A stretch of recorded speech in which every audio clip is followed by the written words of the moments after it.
السلام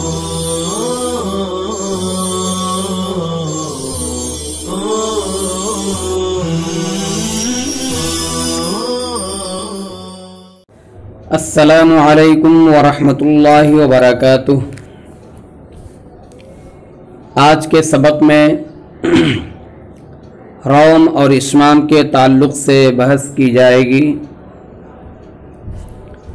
مصنف رحمۃ اللہ علیہ نے باب قائم کیا ہے، باب الروم والاشمام۔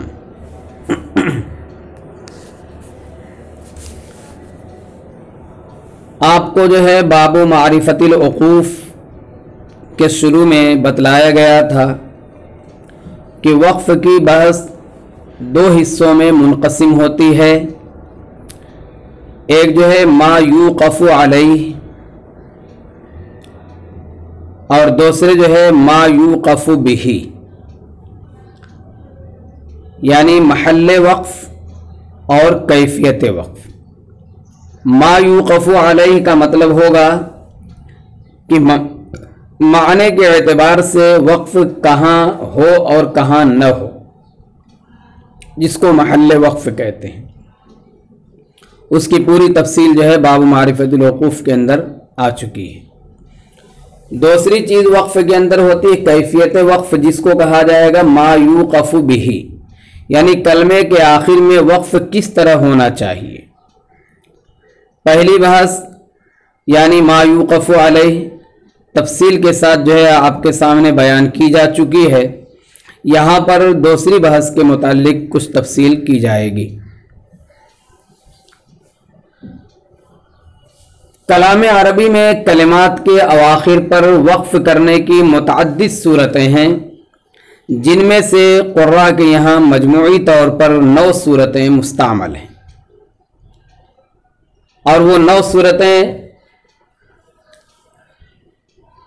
کون سی ہیں؟ وقف بالاسکان، وقف بالروم، وقف بالاشمام، وقف بالابدال، وقف بالاثبات، وقف بالالحاق، وقف بالنقل والحذف، وقف بالابدال والادغام۔ ان جو ہے 9 مذکورہ صورتوں میں سے جو ابھی آپ کے سامنے ذکر کی گئی، ان میں سے مصنف رحمۃ اللہ علیہ صرف پہلی 3 قسموں سے بحث کریں گے۔ تو شروع کرتے ہیں۔ مصنف فرماتے ہیں وحاذر الوقف بكل الحركة الا اذا رمت فبعض الحركة الا بفتح او بنصب واشم اشارة بالضم في رفع وضم، اور کامل حرکت کے ساتھ وقف کرنے سے بچو۔ وحاذر الوقف بكل الحركة، اور کامل حرکت کے ساتھ وقف کرنے سے بچو۔ الا اذا رمت فبعض الحركة، مگر جب کہ روم کرو تو حرکت کا بعض حصہ پڑھو۔ اس شعر کے اندر مصنف رحمۃ اللہ علیہ نے کیفیت وقف اور اس کا جو ہے طریقہ بتلایا ہے۔ سوال یہ ہوتا ہے کہ جب کیفیت وقف کی بہت سی صورتیں ہیں تو مصنف رحمۃ اللہ علیہ یہاں پر صرف جو ہے 2 قسمیں کیوں بیان فرما رہے ہیں؟ ایک جو ہے روم اور ایک اشمام۔ جواب صرف یہ ہے کہ مصنف نے ایسا صرف اختصار کی غرض سے کیا ہے، اور 2 ہی قسمیں نہیں بلکہ 3 قسمیں بیان کی ہیں، کیونکہ بکل الحرکہ جو کہا مصنف نے، مکمل حرکت سے جو بچنے کی بات کہی گئی اس کے مفہوم مخالف 2 ہوئے۔ ایک یہ ہے کہ حرکت کا بعض حصہ پڑھا جائے جیسا کہ روم یا اختلاس میں ہوتا ہے، اور دوسرا اس کا مفہوم یہ نکلتا ہے مفہوم مخالف کہ حرکت کا کوئی بھی حصہ نہ پڑھا جائے بلکہ خالص سکون پڑھا جائے، اور یہ جو ہے وقف بالاسکان ہے۔ لہذا ناظم کی عبارت پر یہ اعتراض نہیں ہوگا کہ وقف بالاسکان کو کیوں نہیں بیان کیا۔ مکمل حرکت کے ساتھ وقف جائز ہے یا نہیں، یہ بھی ایک بات ہے۔ بعض لوگوں نے اس کو جو ہے شرعاً ناجائز کہا ہے، جس کا مطلب یہ ہوگا کہ صحیح طور پر وقف کرنا ثواب و عبادت ہوگا اور مکمل حرکت پر ٹھہرنا قابل عقاب اور قابل تحدید ہوگا۔ اور بعض لوگ کہتے ہیں کہ نہیں، یہاں پر شرعی ممانعت نہیں ہے، یعنی عدم جواز سے اصطلاحی مراد ہے، یعنی اہل فن کے نزدیک مکمل حرکت کے ساتھ وقف کرنا یہ جو ہے قبیح ہے اور لائق تعزیر ہے۔ بہرحال ابھی آپ کو بتلایا بکل الحرکہ کا مفہوم مخالف جو ہے، دو چیزیں اس میں نکلتی ہیں مفہوم مخالف کے طور پر۔ ایک تو یہ کہ حرکت کا بعض حصہ پڑھا جائے جیسا کہ روم اور اختلاس کے اندر ہوتا ہے، اور دوسرا اس کا مفہوم مخالف یہ نکلتا ہے کہ حرکت کا کوئی بھی حصہ نہ پڑھا جائے، تو اس سے ثابت ہوتا ہے وقف بالاسکان۔ تو سوال یہ ہے کہ وقف بالاسکان کا لغوی اور اصطلاحی معنی کیا ہے؟ لغوی معنی ساکن کرنا، اسکن یسکن اسکانن باب افعال سے ساکن کرنا۔ اصطلاحی تعریف یہ ہوگی کہ حرف موقوف علیہ متحرک کو اس طرح کامل طور پر ساکن کرنا کہ نہ تو حرکت کا کوئی حصہ ادا ہو اور نہ ہی حرکت کا کوئی اشارہ ہو۔ یہ تعریف جو کریں گے آپ کہ کامل طور پر اس طرح سے ساکن کرنا کہ نہ تو حرکت کا کوئی حصہ ادا ہو، اس سے جو ہے روم نکل جائے گا، کیونکہ روم کے اندر 1/3 حصہ نکلتا ہے، یا اختلاس کے اندر 2/3 حصہ جو ہے باقی رہتا ہے، اور حرکت کا اشارہ بھی نہ ہو تو اس سے جو ہے اشمام نکل جائے گا، کیونکہ اشمام میں حرکت کا اشارہ کیا جاتا ہے۔ لہذا وقف بالاسکان کی جو ہے مکمل اور جامع اور معنی تعریف یہ ہوئی کہ حرف موقوف علیہ متحرک کو اس طرح کامل طور پر ساکن کرنا کہ نہ تو حرکت کا کوئی حصہ ادا ہو اور نہ ہی حرکت کا اشارہ ہو۔ تو دو چیزیں آپ کو بتلائی گئی تھی۔ بکل الحرکہ جو کہا تھا کہ کامل حرکت کے ساتھ وقف کرنے سے بچو، تو اس میں ایک تو یہ آیا کہ حرکت کا کوئی حصہ نہ ادا کیا جائے، اس سے وقف بالاسکان نکل گیا، اور یا حرکت کا بعض حصہ پڑھا جائے، اسی کو مصنف نے کہا الا اذا رمت فبعض الحرکہ، مگر جب کہ آپ روم کریں تو بعض حرکت کو پڑھ سکتے ہیں۔ تو روم کا اصطلاحی اور جو ہے لغوی معنی کیا ہے؟ روم کے لغوی معنی آتے ہیں قصد اور ارادہ کرنا، اور اصطلاحی تعریف ہوتی ہے حرف موقوف علیہ کے ضمے اور کسرے کو ایسی ہلکی اور کمزور آواز سے ادا کرنا جسے قریب والا سن سکے۔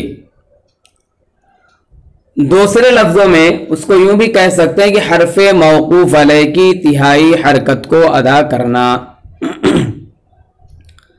آپ کو جو اصطلاحی تعریف میں کیا کہا گیا؟ ایسی ہلکی اور کمزور آواز جسے قریب والا سن سکے۔ چنانچہ حضرت تھانوی رحمۃ اللہ علیہ فرماتے ہیں روم ایک ہلکی سی ہوتی ہے صدا، روم ایک ہلکی سی ہوتی ہے صدا جس کو سن سکتا ہے یعنی پاس کا، یعنی قریب بیٹھا ہوا آدمی جو ہے اسے سن سکے گا، دور والا اسے نہیں سن سکتا، کیونکہ 1/3 حرکت ادا کی جاتی ہے، پوری حرکت ادا کی جائے تو دور والا بھی سن سکتا ہے، اور روم کے اندر جو ہے صرف 1/3 حرکت ادا کی جاتی ہے۔ بہرحال اس شعر کے اندر مصنف رحمۃ اللہ علیہ نے گویا کہ روم کو بتلایا ہے، اور اسی طرح سے وقف بالاسکان کو بھی بتلا دیا مفہوم مخالف کے طور پر جو ابھی آپ کے سامنے ذکر کیا گیا۔ تو کیفیت وقف کی جو ہے 3 قسمیں یہاں پر مصنف بیان کر رہے ہیں، وقف بالروم اور وقف بالاشمام، اور اسی کے ضمن میں وقف بالاسکان بھی آ گیا۔ آگے فرما رہے ہیں الا بفتح او بنصب واشم اشارۃ بالضم فی رفع وضم، مگر فتح و نصب میں نہیں، یعنی جو اوپر کہا تھا کہ حاضر الوقف بکل الحرکہ، مکمل حرکت کے ساتھ وقف کرنے سے بچو، پھر اس کے بعد جو ہے کہا کہ اچھا اگر آپ کو روم کرنا ہو تو بعض حرکت کو پڑھو، الا اذا رمت فبعض الحرکہ، اگر روم کرنا چاہتے ہیں تو بعض حرکت کو آپ پڑھیں گے۔ फिर जो है बाद हरकत को पढ़ने की नफी कर रहे हैं कि बाद हरकत को फलां फलां सूरत में नहीं पढ़ें, कह रहे हैं इल्ला बिफतहिन औ बिनस्बिन, मगर फतह व नसब में नहीं, यानी उसमें जो है रौम आप नहीं कर सकते। व अशिम इशारतम बिज़्ज़म्मि फी रफ़इन व ज़म, और रफ़ व ज़म्मे का इशारा करते हुए इस्माम करो। पूरा तर्जुमा देखिए, मगर फतह व नसब में नहीं और रफ़ व ज़म्मे का इशारा करते हुए इस्माम करो। इस शेर में मुसन्निफ रहमतुल्लाह अलैह ने अव्वलन जो है इल्ला बिफतहिन औ बिनस्बिन के जरिए हालत फतह व नसब में रौम की नफी किया है, फिर उसके बाद जो है इस्माम का तरीका और उसका महल बयान किया है। इल्ला बिफतहिन औ बिनस्बिन, इसी तरह से फी रफ़इन व ज़म, दोनों चीजों को मुसन्निफ ने बयान किया। हालांकि फतह नसब इसी तरह से रफ़ व ज़म पेश को कहा जाता है, फतह नसब जो है ज़बर को कहा जाता है, तो दोनों एक ही चीज हुई, फतह और नसब, और इसी तरह से रफ़ा और ज़म, तो दोनों चीजों को दोनों जगहों पर क्यों जिक्र किया है? इल्ला बिफतहिन कह देते तब भी काफी था, या इल्ला बिनस्बिन कह देते तब भी काफी था, इसी तरह से फी रफ़इन कह देते या फी ज़म्मिन कह देते, तो ऐसा क्यों किया है? तो जवाब यह है कि अनवाए एराब में मुगायरत की तरफ इशारा मकसूद है, यानी ज़बर की हरकत पर रौम नहीं होगा, खा वो हरकत एराबिया हों या बिनाइया हों। तो आपको मालूम होना चाहिए और आप जानते भी होंगे कि रफ़ा, नसब और जर ये हरकत एराबी हैं, और ज़म्मा, फतहा, कसरा ये हरकतें बिनाई हैं। इसलिए जो है अनवाए एराब में मुगायरत की तरफ इशारा करने के लिए फतह और नसब कहा, इसी तरह से रफ़ो ज़म कहा। बहरहाल इसमें मुसन्निफ रहमतुल्लाह अलैह ने इस्माम की तारीफ किया है, तो इस्माम की तारीफ और उसका महल बयान किया। तो इस्माम के लुग़वी और इस्तिलाही माना जानते हैं।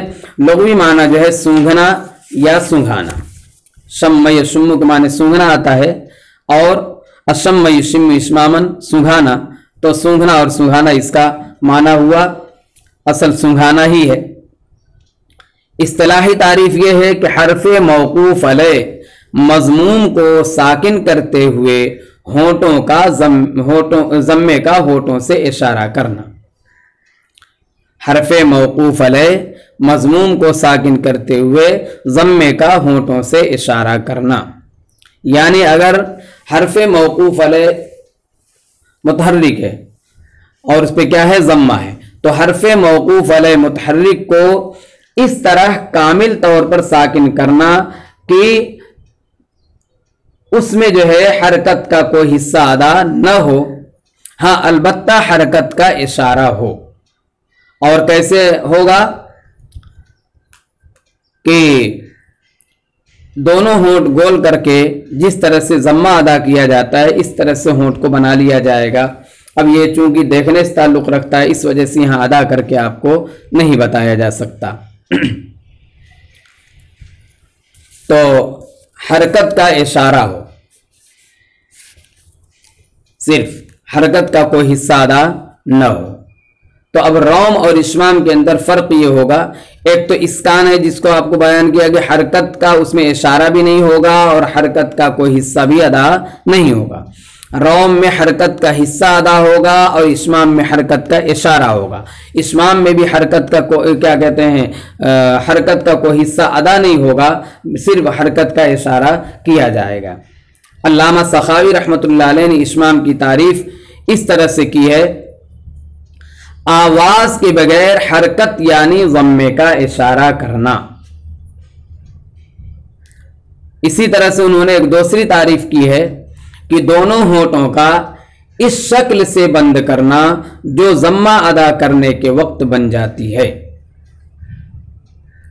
बहरहाल रौम और इस्माम का महल और रौम और इस्माम की तारीफ आपके सामने आ गई। रौम की तारीफ आपको बतलाई गई कि रौम कहते हैं हरकत को इस तरह से अदा करना हल्की आवाज़ से कि करीब वाला सुन सके,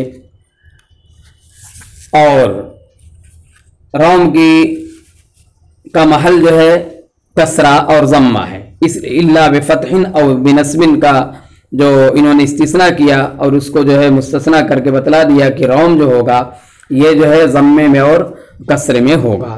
फिर उसके बाद जो है इश्माम की तारीफ़ की। इश्माम की तारीफ़ में आपको बतलाया गया कि हरफ मौकूफ़ वाले मज़मूम को साकिन करते हुए ज़म्मे का होठों से इशारा करना, यानी हरफ मौकूफ़ वाले मुतहर्रिक को इस तरह कामिल तौर पर साकिन करना कि हरकत का कोई हिस्सा अदा न हो, हाँ अलबत्ता हरकत का इशारा हो। अब जो है सवाल ये होता है अच्छा, फिर जो है मुसन्निफ ने ये भी कहा था वह अशिम इशारतम बिज़म्मी फी रफ़ई व ज़म, तो इसका महल ये बतलाया कि ज़म्मा सिर्फ जो है क्या कहते हैं, इश्माम जो है सिर्फ ज़म्मे में होगा और फतह और कसरे में नहीं होता है। अब यहाँ पर एक सवाल ये होता है कि मुसन्निफ रहमतुल्लाह अलैह ने महल वक्फ जो बाब मारिफतुल वक़ूफ़ के अंदर जिक्र किया था और कैफियत वक्फ जो यहाँ बयान कर रहे हैं, इन दोनों के दरमियान इतना फासला क्यों कर दिया? महल वक्फ के बाद फ़ौरन जो है रौम और इश्माम यानी कैफियत वक्फ को जिक्र करना चाहिए था। जवाब ये है कि बाबुल वक़ूफ़ में असल जो है महल वक्फ ही है, क्योंकि गलत जगह वक्फ से माने में ख़राबी या नक्स पैदा होने का कभी अंदेशा होता है। और बाबु मारिफतुल वक़ूफ़ के बाद और बाबुल रौम वल इश्माम से पहले जितने भी अबवाब हैं, हर एक का ताल्लुक़ किसी न किसी दर्जे में महल वक्फ से था, इसलिए ये फासला जो है तवील हो गया बज़ाहिर, वरना जो है महल वक्फ के बाद जो है महल क्या कहते हैं कैफियत वक्फ को ही जो है मुसन्निफ ने जिक्र किया है। बहरहाल ये तो वो तीन सूरतें थी जिसको मुसन्निफ ने बयान किया है। मैंने आपको बतलाया था कि उमूमन जो है 9 किस्में जो है कुर्रा की यहाँ मुस्तामल हैं, तो मुसन्निफ रहमतुल्लाह अलैह ने तो सिर्फ 3 को जिक्र किया है, तो आप जो है और 6 किस्मों को आपके सामने जिक्र कर देते हैं ताकि आपको इतना इल्म हो जाए कि 6 किस्में कौन हैं। वो 6 किस्मों से पहली किस्म इल्हाक है, वक्फ बिल इल्हाक। मतलब होता है इसका ये कि कलमात के अवाखिर में हाय सक्ता बढ़ाया जाए। जैसे अम्मा है तो इमाम याकूब और बज़्ज़ी जो है उसको अम्मह पढ़ते हैं, इसको इल्हाक कहते हैं। इस बात है कलमात के अवाखिर में जो याआत वसलन महजूफ हो जाती हैं उनको वक्फ में जो है बाकी रखते हैं, जैसे बाकिन, वाकिन, हादिन वगैरह के अंदर।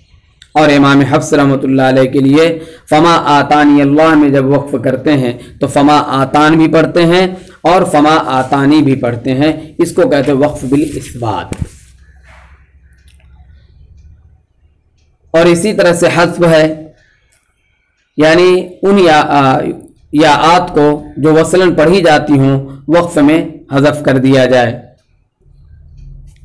जैसे फमा आतानिये में देखिए या पढ़ी जाती है लेकिन वहाँ पर एक वक्फ किया जाए तो फमा आतान। एक है वक्फ बिल इदगाम, ये जो है इमाम हमज़ा के यहाँ होता है। हमज़े को वक्फ में वाव से बदल कर इदगाम करते हैं, जैसे क़ुरू है, क़ुरू हमज़ा है आखिर में, क़ुरू वाव और हमज़ा, तो हमज़ा को वाव बना देते हैं और वाव का वाव में इदगाम करते हैं, पढ़ते हैं क़ुरू। नक़ल है, मसलन इमाम हमज़ा के लिए दिफ उन में हमज़े की हरकत को नक़ल करके फ़ा को दे देते हैं और हमज़े को हज़फ कर देते हैं, तो इसको कहा जाता है वक्फ बिन नक़ल। छठी किस्म है बदल। ये जो है आप जानते हैं, मशहूर है, 2 ज़बर की तनवीन को अलिफ से और ताए तानीस को या हाय तानीस को हाय साकिना से बदल कर जो वक्फ किया जाता है उसको कहा जाता है वक्फ बिल इबदाल या वक्फ बिल बदल। तो इस तरह से ये कुल जो है आपके सामने 9 किस्में वक्फ की यहाँ पर जो है ज़िक्र की गई हैं। इसमें से मुसन्निफ ने सिर्फ जो है 3 ही किस्मों को इख्तिसारन ज़िक्र किया है और जो है باقی قسموں کو یا تو آپ کی فہم پر چھوڑ دیا ہے یا جو ہے کتاب کے طویل ہونے کے ڈر سے چھوڑ دیا ہے۔ بہرحال میں نے آپ کے سامنے مختصراً اسے بیان کر دیا ہے۔ تو یہ جو ہے باب الروم والاشمام آج کا جو سبق تھا مکمل ہوا۔ اب صرف ایک جو ہے باب رہ گیا ہے، انشاءاللہ وہ کل جو ہے کل کے سبق میں ایک سبق یا دو سبق کے اندر اسے بھی ختم کر دیا جائے گا انشاءاللہ العزیز۔ بہرحال اسی پہ آج کا سبق ختم کیا جاتا ہے۔ السلام علیکم ورحمۃ اللہ وبرکاتہ۔